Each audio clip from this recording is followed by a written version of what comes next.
প্রিয় দর্শক, শুভেচ্ছা। আমন্ত্রণ জানাচ্ছি আপনাদের প্রিয় অনুষ্ঠান আপনার সুস্বাস্থ্য দেখবার জন্য।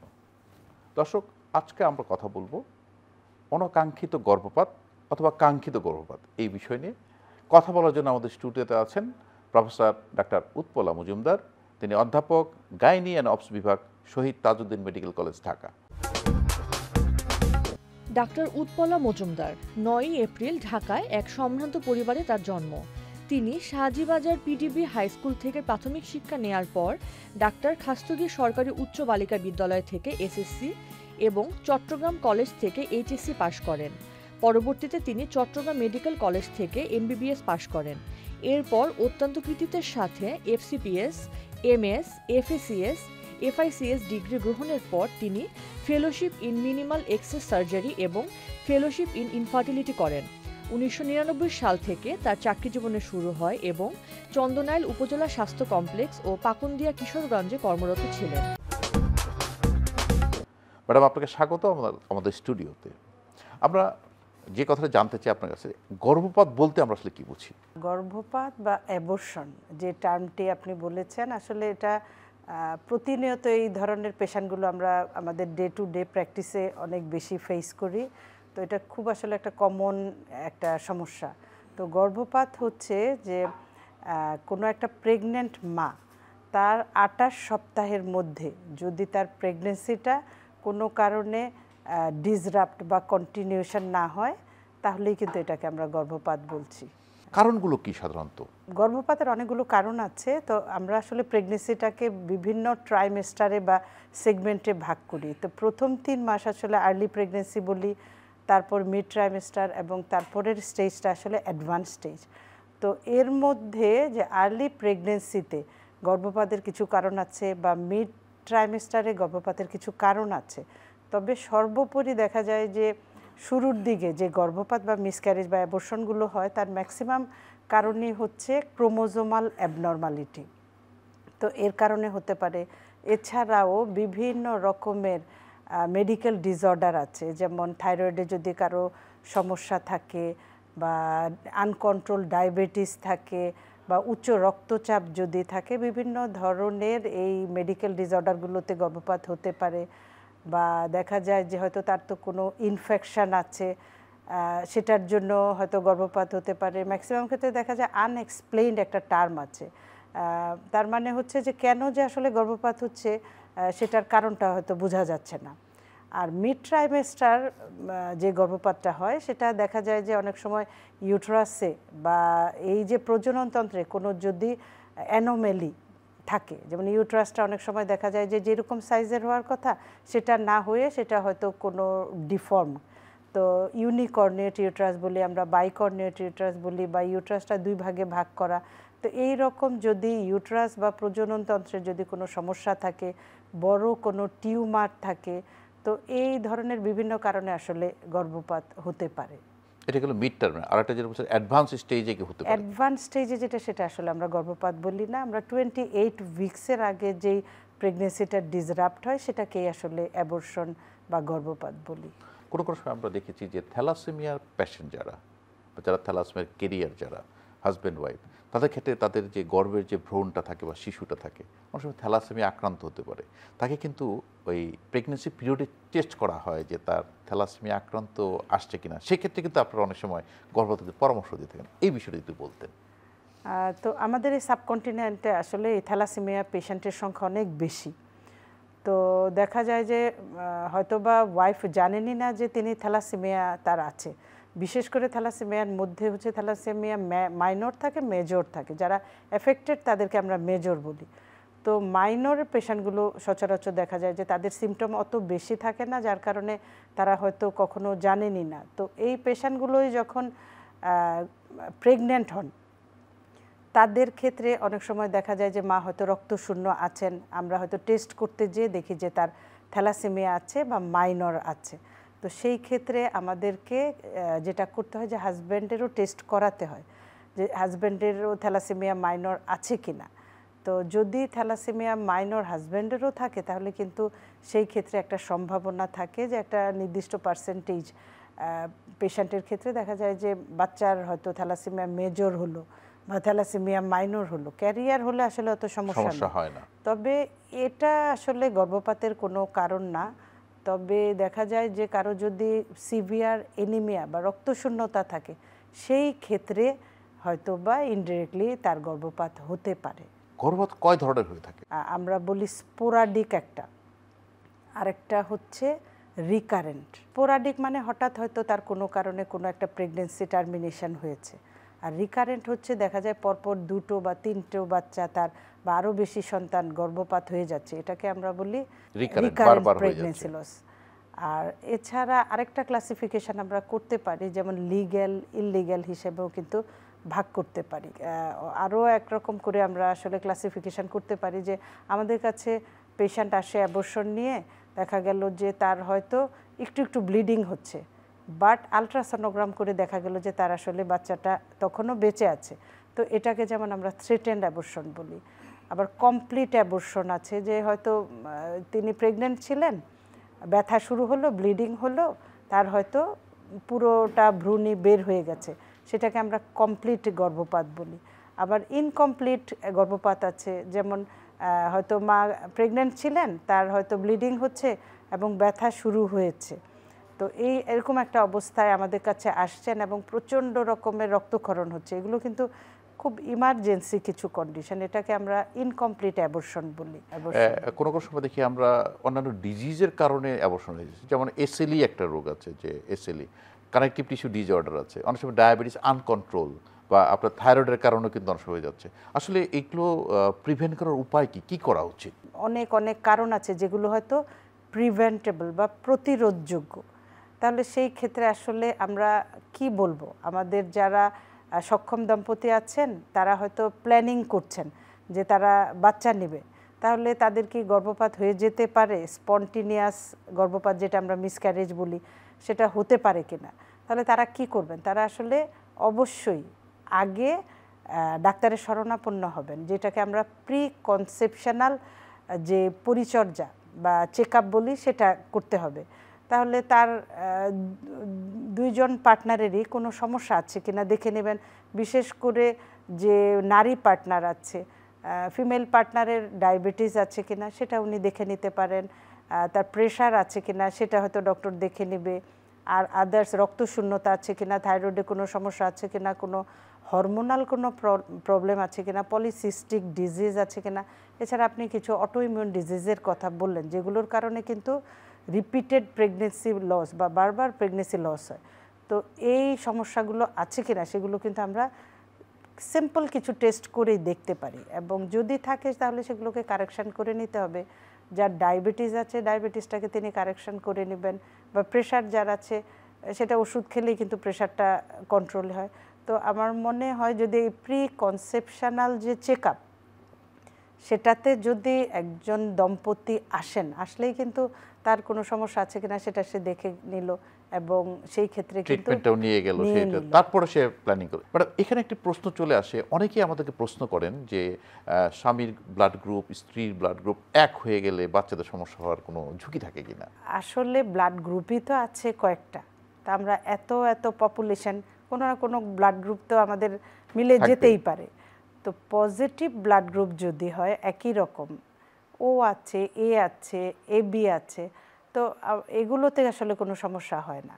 কিন্তু আমরা দেখেছি যেটা হয় সেটা হলো যে হাজব্যান্ড যদি পজিটিভ ব্লাড গ্রুপের হন এবং ওয়াইফ যদি নেগেটিভ ব্লাডের হয়, তাহলে সেই ক্ষেত্রে প্রথম প্রেগনেন্সিতে হয়তো সমস্যা হলো না, কিন্তু পরবর্তী প্রেগনেন্সিতে এই নেগেটিভ আর পজিটিভ ব্লাডের জন্য, ব্লাড গ্রুপের জন্য কিছু সমস্যা আমাদেরকে তো মানে অবস্টেট্রিক প্র্যাকটিস আমরা যারা করি তাদের ক্ষেত্রে অনেক সময় ফেস করতে হয়। এই ক্ষেত্রে কিন্তু হাজব্যান্ডের যদি নেগেটিভ হয় তাহলে কিন্তু সমস্যা নাই। আচ্ছা, মায়ের যদি মেয়ে পার্টনারের যদি নেগেটিভ হয় এবং ছেলে পার্টনারের যদি পজিটিভ হয়, সমস্যাটা কিন্তু তাহলেই হয়, আদারওয়াইজ সমস্যা নেই। কিন্তু সেম গ্রুপ হলে আসলে সমস্যা নাই। আপা 4 দিনের ছুটি পেলাম, তাই ফ্যামিলি নিয়ে ঘুরতে যাব। আপনি কোথাও ঘুরতে যাবেন? আমরা কি আপনার মতো এত নিশ্চিন্ত? ব্যবস্থা নিলেই নিশ্চিন্ত হওয়া যায়। ভাগ্যিস ডাক্তারের পরামর্শক্রমে আমি সর্বাধুনিক স্বল্পমাত্রার জন্ম নিয়ন্ত্রণ পিল রোজেন 28 গ্রহণ করেছিলাম। এলো রোজেন 28, যা জন্ম নিয়ন্ত্রণ পিলকে করেছে অধিকতর সহনীয় ও কার্যকর এবং ওজন বৃদ্ধি ও উচ্চ রক্তচাপের মতো প্রধান পার্শ্ব প্রতিক্রিয়া থেকে মুক্ত। Rosen 28, 4th generation birth control পিল। ইদানিংকালে আমরা লক্ষ্য করছি ওভার দ্য কাউন্টার ফার্মেসিতে কিছু ওষুধ নিয়ে তার পিরিয়ড করানোর জন্য অথবা তার গর্ভপাত করানোর জন্য কিছু কিছু ওষুধ সেবন করছে, ইদানিংকালে লক্ষ্য করা যায়। এটা আসলে কতটুকু জাস্টিফাইড বা এটা করা ঠিক হচ্ছে কিনা বা করলে কোনো ক্ষতি আছে কিনা? এই ড্রাগসগুলো, এই ওষুধগুলো যেহেতু আমাদের ফার্মেসিতে অ্যাভেলেবেল এবং ডাক্তারের প্রেসক্রিপশন ছাড়াও কিন্তু আমরা এই ওষুধগুলো পেয়ে যাচ্ছি, সেজন্য অনেক রকম ঝামেলা হয়। দেখা যায় যে তিনি হয়তো প্রেগনেন্ট না, তাহলেও তিনি ওষুধগুলো খাচ্ছেন, এটাতে তো কিছু সমস্যা হতেই পারে। আবার হয় কি, কেউ হয়তো প্রেগনেন্ট কিন্তু তিনি কোনো ডাক্তারের পরামর্শ ছাড়াই সে ওষুধগুলো নিয়ে খাচ্ছেন। এই ক্ষেত্রে কিন্তু আগে ডাক্তারের কাছে যেতে হবে, কারণ তিনি কত সপ্তাহের প্রেগনেন্সি, আদৌ প্রেগনেন্ট কিনা, তার প্রেগনেন্সি পিরিয়ডটা কতটুকু এবং সেই প্রেগনেন্সিটা কি ইউট্রাসের ভিতরে আছে না বাইরে কোথাও আছে, এরকম অনেক রকমের ব্যাপার আছে যেটা দেখে হয়তো ডাক্তার তাকে সেই ওষুধগুলো দিবেন এবং ডোজটা অ্যাডজাস্ট করে দিবেন। তো দেখা যায় যে হয়তোবা তার অনিয়মিত মাসিক, সে হয়তো খেয়ালই করে নাই যে একটা ওষুধ খেয়ে ফেললো, আসলে তার বড় একটা প্রেগনেন্সি। এই ক্ষেত্রে তো মায়ের তো অনেক ঝুঁকি হয়, অনেক সময় দেখা যায় যে ইউট্রাসটা ফেটে যাচ্ছে বা অনেক সময় বেশি ডোজে হয়তো উনি ওষুধগুলো খেয়ে ফেলেছেন। একদম ইমার্জেন্সি নিয়ে আমাদের কাছে এই পেশেন্টগুলো আসেন। এবং আপনি জানবেন যে এখন পর্যন্ত কিন্তু এই যে গর্ভপাতের জন্য আমাদের যে মাতৃমৃত্যু, সেটার হার কিন্তু স্টিল নাও বেশি, এবং যদিও আমরা এটা কমিয়ে আনার জন্য অনেক চেষ্টা করছি। আমার মনে হয় যে কোশ্চেনটা আপনি করলেন যে আমরা ডাক্তারের প্রেসক্রিপশন ছাড়াই যে ওষুধগুলো ওভার দ্য কাউন্টারে যে আমরা কিনে খাচ্ছি, সেই ক্ষেত্রেও কিন্তু আমাদের এই গর্ভপাতে মৃত্যু স্টিল নাও আমরা হসপিটালে ফেস করি। কারণ এত সিভিয়ার ব্লিডিং নিয়ে আসে, আমাদের হাতে হয়তো তখন আর সুযোগ থাকে না যে পেশেন্টটাকে বাঁচানোর মতো অত সময় হয়তো আমরা পাই না। তো এরকম কেসও কিন্তু এখনও আছে।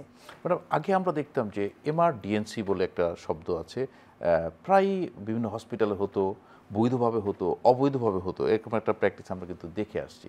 এখন এটা প্রবণতা কিছুটা হলেও কমেছে। আসলে এমআরডিএনসি কি এখন আপনারা করছেন কিনা বা কোন কোন ক্ষেত্রে এটা প্রয়োজন হয়? এমআর এর টার্মটা হচ্ছে মিনিস্ট্রাল রেগুলেশন। তো এখন আমাদের এই মানে সাবকন্টিনেন্টে বা আমাদের দেশে আমাদের যেই প্রোটোকলটা আছে সেটাতে বলা হচ্ছে যে যদি পিরিয়ড মিস হয়, সেই ক্ষেত্রে মিস পিরিয়ড থেকে 9 উইকসের মধ্যে, মানে without knowing that she is pregnant or not, মানে আপনি জানলেনই না, সেক্ষেত্রে আপনার মিনিস্ট্রাল রেগুলেশনের জন্য একটা প্রোটোকল আছে কিছু ড্রাগসের। তো এই ওষুধগুলো যেগুলো আপনি বললেন যে যেগুলো আমরা হয়তো ফার্মেসি থেকে কিনে খেতে পারছি, বা কিছু কিছু কোম্পানি কিন্তু একদম সুন্দর প্যাকেট করে কোন ডোজ কিভাবে খাবে ওইভাবে বাজারে ওষুধগুলো এনেছে। এই 9 সপ্তাহ পর্যন্ত প্রেগনেন্সি টার্মিনেশনের জন্য বা মিনিস্ট্রাল রেগুলেশনের জন্য যেই ওষুধগুলো বাজারে এসছে, এগুলোর কারণে আসলে এমআরটা তো আসলে যেটা আগে একটা ইন্টারভেনশন বা একটা টেকনিকে আমরা করতাম, সেটার জন্য তো আসলে পেইন কিলার, পেশেন্টকে একটু থিয়েটারে অপারেশন থিয়েটারে নিয়ে যাওয়া, একটু খরচের ব্যাপার, অনেকগুলো ব্যাপার ছিল। গভর্নমেন্ট যখন এই মেডিসিন, যেটা আমরা মেডিকেল টার্মিনেশন বলছি, সেই মেডিকেল টার্মিনেশন চলে আসাতে এই সার্জিক্যাল মেথডগুলো আসলে কমে গেছে। এখন অনেকাংশে আমরা বলি যেগুলো কিছু অ্যাবসলিউট একটা সার্জারি, যেগুলো আমরা মাইনর সার্জারির মধ্যে আগে অনেক বেশি করতাম, এখন আর দরকার হচ্ছে না এগুলো করার, কারণ আমাদের তো ড্রাগস মেডিকেল ট্রিটমেন্টটাই চলে আসছে। আরেকটি প্রশ্ন আমি বলেছিলাম যে ডিএনসি একটা শব্দ আছে, এটা আসলে কখন কোন ক্ষেত্রে করা? এমআর যেটা আমরা আগে করতাম মিনিস্ট্রাল রেগুলেশনে, সেটা তো আসলে ইনস্ট্রুমেন্টগুলো দিয়ে করা হতো। তো হয়তো যে ডক্টর, সে হয়তো বা এই প্রসিডিওরটা বা কোথায় কিভাবে কোন প্রিকশন নিয়ে করতে হবে ওইভাবেই তো আসলে আমাদেরকে শেখানো হয়েছে, বা আমরাও আমাদের জুনিয়র ডক্টরদেরকে শেখাচ্ছি। সেই জন্য হয়তো আমাদের হাতে এই কমপ্লিকেশনগুলো খুব কম হয়। বা আমরা তো হসপিটালে করি বা একটা ফ্যাসিলিটিতে করি, বাট আমাদের কিন্তু ফ্যামিলি প্ল্যানিং মানে একটা সেক্টর আছে যেখানে হয়তো FWV ভিজিটর তারাও কিন্তু এই কাজগুলো করেন। তো সেই ক্ষেত্রে আসলেই কিছু জ্ঞানের স্বল্পতা আছে বা কিছু আনস্কিল হ্যান্ড দিয়ে হয়তো বা এই MR-গুলো করা হতো, যার কারণে অনেক কমপ্লিকেশান হতো। এই ক্ষেত্রে রাপচারের চেয়ে আমরা যেটা বলতাম পারফোরেশন হয়ে যাওয়া, যে একটা ইনস্ট্রুমেন্ট ইউট্রাসের ভিতর দিয়ে ঢুকে গেছে, হ্যাঁ, তখন হয়তো ওই জায়গায় দিয়ে খাদ্যনালী পর্যন্ত বের হয়ে মাসিকের রাস্তা দিয়ে বের হয়ে আসছে, পেশেন্ট হয়তো একদম অ্যাবডোমেন বা পেটটা ফোলা অবস্থায় এসছে, তার খাদ্যনালীতে পারফোরেশন আছে এবং সেপসিস নিয়ে আসছে, অনেক খারাপ খারাপ অবস্থায় কিন্তু এই পেশেন্টগুলো আমরা একসময় পেয়েছি। এখন যেহেতু এই পদ্ধতিগুলো আসলে অনেক কমে গেছে, সেই ক্ষেত্রে হয়তো অনেকটা কমে গেছে। ডিএনসিটা কি দেখা গেল যে এই প্রসিডিওর করতে যেই কমপ্লিট হলো না, সেটা ইনকমপ্লিট রইল, অথবা তখন আমরা যেইভাবে ইউট্রাসের ভিতরটাকে পরিষ্কার করে আনি সেটাকে বলছি ইএনসি, ইভ্যাকুয়েশন অ্যান্ড কিউরেটাজ।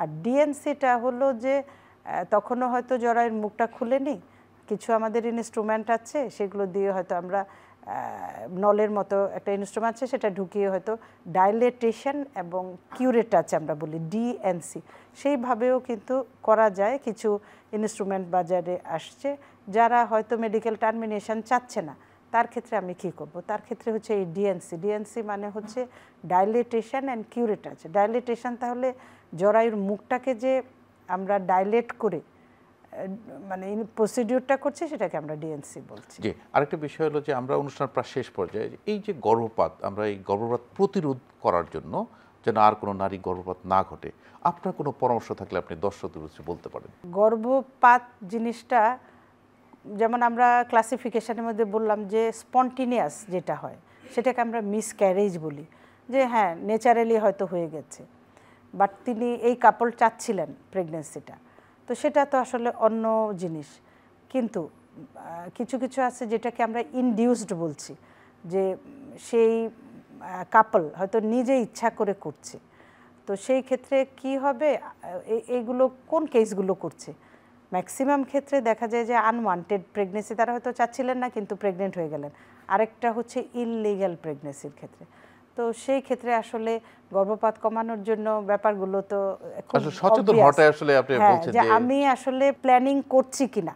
যদি আমি প্ল্যানিং করি তাহলে আমার প্রেগনেন্সি আসবে, আর যদি আমি প্ল্যানিং না করি তাহলে আমাকে জন্ম নিয়ন্ত্রণ ব্যবস্থা যে কোনোটা নিতে হবে, তাহলে আর আনওয়ান্টেড প্রেগনেন্সি হবে না। আর এছাড়া তো সোশ্যাল কিছু ব্যাপার আছে, ইললিগ্যাল প্রেগনেন্সি যেন না হয়। তো সামাজিক যেই মূল্যবোধ এগুলোকেও আসলে আমাদের আরও বেশি মোরাল সেন্সগুলোকে ডেভেলপ করতে হবে। সব কিছু মিলে ইললিগ্যাল প্রেগনেন্সি যেন না হয়।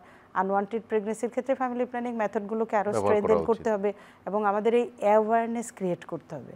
সক্ষম দম্পতি এরাও কিন্তু জানে না যে কেন কন্ট্রাসেপশন ফেলিউর হচ্ছে, তাহলে প্রত্যেকটা কন্ট্রাসেপটিভস সম্পর্কে জানা, সেটা তো আমাদের ফ্যামিলি প্ল্যানিং ডিপার্টমেন্ট আছে, আমাদের আমরা যারা OB/GYN প্র্যাকটিস করি সবাই তো মোটামুটি এগুলো নিয়ে। অনেক ধন্যবাদ প্রফেসর ডাক্তার উৎপলা মজুমদার। নিশ্চয়ই আমরা আর কোনো আনওয়ান্টেড প্রেগনেন্সি বা গর্ভপাত আমরা চাই না। যে আপনি যে পরামর্শ দিলেন এটা মেনে চললে নিশ্চয়ই সবাই এই সমস্যা থেকে অনেক দূরে থাকবে। প্রিয় দর্শক, আমরা জানলাম যে গর্ভপাতের কারণগুলো কি। আমরা চাই না আর গর্ভপাত হোক। দর্শক ভালো থাকুন এবং গর্ভধারণের আগে প্রি কনসেপশনাল যে চেক আপ সেটা করে নেন। ভালো থাকুন, সুস্থ থাকুন, শুভকামনা সকলের জন্য।